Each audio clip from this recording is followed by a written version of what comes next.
हरे कृष्णा हरि शरणम। भगवान का उपदेश इस श्लोक से शुरू होता है।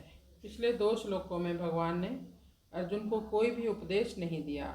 श्री भगवान उवाच अशोच्यान अनुशोचस्त्वं प्रज्ञावादांश भाषसे गतासून अगतासूयश्च नानुशोचन्ति पंडिता।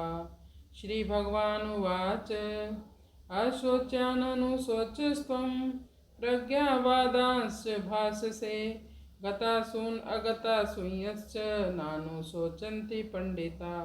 श्री भगवान ने कहा, अशोच्यान जो शोक करने के योग्य नहीं है, अनुशोचस्तम उनके लिए निरंतर तुम शोक कर रहे हो, यानी जिस विषय में शोक नहीं करना चाहिए उनके लिए तुम शोक कर रहे हो। प्रज्ञावादांश भाषसे लेकिन बातें तुम विद्वान की तरह कर रहे हो। गतासून जिनके प्राण चले गए, अगतासून जिनके प्राण अभी नहीं गए, जो जीवित हैं, ऐसे दोनों ही व्यक्तियों के लिए नानु सोचंती शोक नहीं करते। पंडिता विद्वान जन या पंडितगण। तो भगवान कह रहे हैं जिनके लिए शोक नहीं करना चाहिए उनके लिए तुम शोक कर रहे हो, लेकिन विद्वान की तरह बातें भी कर रहे हो। इसका मतलब तुम विद्वान नहीं हो। जो वास्तविक विद्वान होते हैं वो ना तो जीवित के लिए शोक करते हैं ना ही मृत के लिए। तो भगवान समझ गए कि अर्जुन की जो मूल समस्या है वो है मोह, आसक्ति और शोक। ये केवल आत्मज्ञान से दूर हो सकते हैं। यानी अर्जुन अपने स्वजनों को जीवित देखना चाहता है, उनके शरीर की रक्षा करना चाहता है। मोह के कारण देह आत्म बुद्धि से ग्रस्त है। यहाँ भगवान यही बात बताना चाहते हैं कि ये जो शरीर है वो नश्वर है, शरीर विनाशी है और आत्मा अविनाशी है। तो चाहे तुम इस शरीर को मारो या ना मारो, ये शरीर नित्य काल तक रहने वाला नहीं है। यानी कि शरीर को बचाया नहीं जा सकता।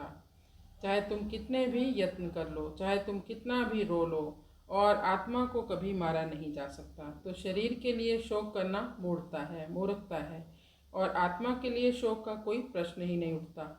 आत्मा तो अमर है, अजर है। शोक का मूल कारण है मोह, आसक्ति।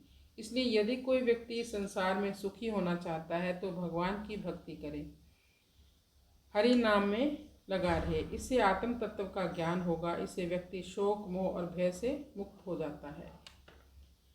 अर्जुन को मोह हो गया है। मोहग्रस्त व्यक्ति कुछ भी बोलता है। अभी भगवान अर्जुन के मोह को दूर कर रहे हैं। मोह को दूर कैसे कर सकते हैं? शरीर और शरीरी के भेद को समाप्त करके, क्योंकि आत्मा को कोई भी शोक या दुख नहीं होता। इसका मतलब यह है कि हम बहुत ज़्यादा भौतिक चेतना में हैं, संसार के नश्वर चीज़ों के लिए मोह रखते हैं, उनमें आसक्ति रखते हैं। इसका मतलब ये कभी नहीं है कि भक्त शोक नहीं करते। भक्त एक सीमित मात्रा में ही शोक करते हैं। तो आगे का जो उपदेश है वो बहुत गंभीर उपदेश है। आत्म तत्व का विवेचन भगवान ने किया है 19वें श्लोक से लेकर 30वें श्लोक तक। कृष्णाय वासुदेवाय हरे परमात्मने प्रणतक्लेशनाशाय गोविंदाय नमो नमः।